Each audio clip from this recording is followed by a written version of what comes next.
नाज़रीन ते breaking news अवां शेयर कंदा उमरकोट खां तो उमरकोट में फूड इंचार्ज जो मच्छी मार्केट में छापो मोल जानवरनि जो गोश्त हथ कयो वियो आहे। कासाई मौक़े तां फरार थी वियो। फूड इंचार्ज रियाज़ खोसे मूजिब शहरियुनि जी शिकायतुनि ते छापो हणी मोल जानवर जो गोश्त हथ कयो वियो आहे, जॾहिं त कासाई मौक़े तां फरार थी वियो, जंहिं जे ख़िलाफ़ वधीक कार्रवाई कई पई वेंदी। ख़बर जे हवाले सां नाज़रीन अवां खे आगाह कंदा इहा अहम ख़बर हिकु भेरो ॿीहर अवां सां शेयर कंदा उमरकोट खां।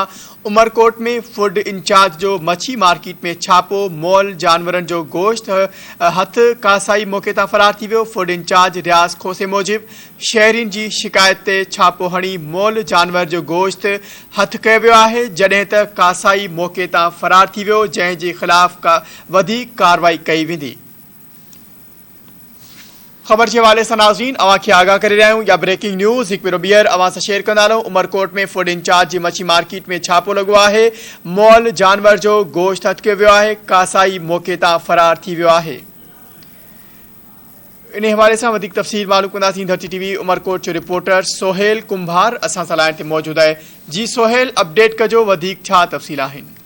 जी मंदर सां ॿुधाईंदुमि उमरकोट जे रोल बस स्टैंड ते मच्छी मार्केट में जेके मुंतसिल कमेटी उमरकोट जे फूड इंचार्ज जी टीम जेके हो छापो हणी कसाई वटि जेके वो मोल जानवर जो गोश्त है वो हथ करे वरितो। त ॿुधाईंदुमि उमरकोट जे रोल बस स्टैंड ते मच्छी मार्केट है, उन मच्छी मार्केट में हिकु कासाई जी दुकान ते जेके वो मुंतसिल कमेटी जे फूड इंचार्ज जी टीम रियाज़ खोसे जी अॻवानी छापो हणी जेके मोल जानवर जो जेको गोश्त हथ कयो। असां ॿुधाईंदासीं टीम जे पहुचने ही जेके वो कासाई है मेहताब वो फरार थी वियो। अमरकोट जी रोल बस स्टैंड मच्छी मार्केट में जेके वो मेहताब कासाई जो जेको दुकान हो जेके टाउन जेके फूड मुंतसिल कमेटी फूड इंचार्ज रियाज़ खोसे ॿुधायो जेके असां ॻुझे इतला ते जेके इतला मिलियो जो अमरकोट जी रोड बस स्टैंड मच्छी मार्केट में जेके कासाई वटि मोल जानवर जो गोश्त पियो। असां जेके वो इतला ते पहुची कार्रवाई कई है। जेके वो गोश्त जेको है मोल जेको बकर है वो हथ कयो है। जेके वो कासाई है जेके मौके तां फरार थी वियो। हुन ॿुधायो जेके असां कासाई जी कार्रवाई लाइ मथे लिखंदासीं। असां जेके वो पुलिस खे चवंदासीं ऐं कानून मूजिब कार्रवाई करे इन कासाई खिलाफ़ केस दाख़िल कयो वेंदो। हुन चयो जेके अमरकोट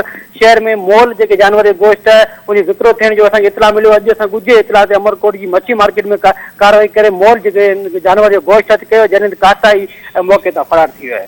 सोहेल, अपडेट करण लाइ अवां जी वॾी महिरबानी।